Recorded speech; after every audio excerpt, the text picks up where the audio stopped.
Hello everyone, বাঙালি হিসেবে আপনাদের সবাইকে স্বাগত। তো আজকে আমার রেসিপি কি বলুন তো? চিংড়ি মাছের সোনালি ভাজা। জানি বুঝতে পারেননি, তাই তো?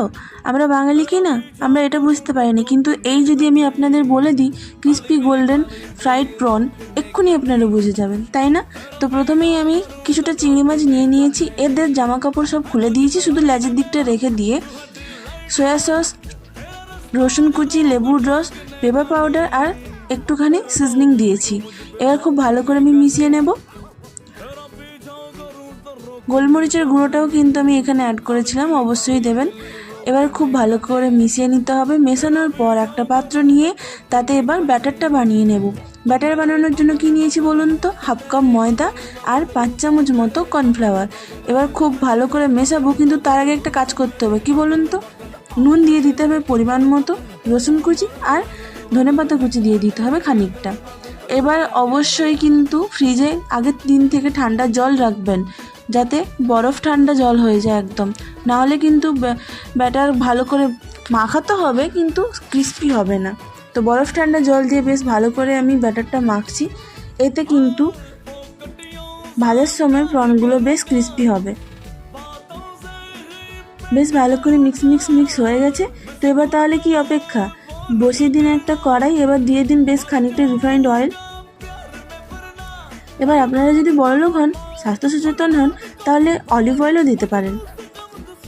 তো এবার একটু শুকনো ময়দা নিয়েছি। এবার এক একটা করে চিংড়ি মাছ প্রথমে শুকনো ময়দায় কোট করে নিয়ে তারপর ব্যাটারে চুবিয়ে গরম গরম তেলে দিয়ে দিতে হবে। হ্যাঁ, আমি জানি আপনারাও আমার মতোই ভুলো।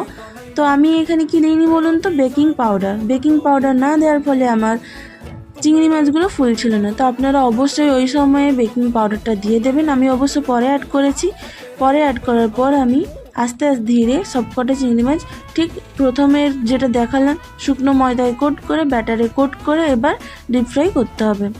অবশ্যই আমি এখানে কিন্তু ডিপ ফ্রাই করিনি, কারণ এই তেলটা বেঁচে গেলে আমাকে ফেলতে হয়, কারণ আমাদের বাড়িতে একবার তেল হয়ে গেলে রান্না, তারপরে তেলটা ইউজ করা হয় না। দেখেছেন এবার কত হালকা হয়ে উঠে আসছে। এটা এক ব্যাচ ভাজার পর আমি আরও একটা ব্যাচ চিংড়ি মাছ ভেজে নেব। তো সেম পদ্ধতি, প্রথমে শুকনো ময়দায় দেন ব্যাটারে। এবার খুব ভালো করে উল্টে পাল্টে ভেজে নেব। সবকটা আগে দেওয়া হোক।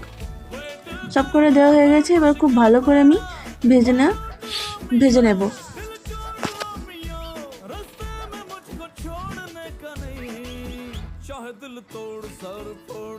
এটা কিন্তু আমরা রেস্টুরেন্টে স্টার্টার হিসেবে খেতে পছন্দ করি। তো আপনারা বাইরে কেন এত টাকা দিয়ে স্টার্টার হিসেবে খাবেন? একবার বাড়িতে এইভাবে ট্রাই করতে পারেন। খারাপ হলেও আপনারা খাবেন, ভালো হলেও কিন্তু আপনারাই খাবেন, ঠিক আছে? তো একবার বাড়িতে অবশ্যই চেষ্টা করবেন এইভাবে বানানোর। আমি কথা দিচ্ছি ভালো হতে বাধ্য। কিন্তু তার আগে চিংড়ি মাছটা কিন্তু বেশ আধা ঘন্টা ধরে ম্যারিনেট করে রাখতে হবে।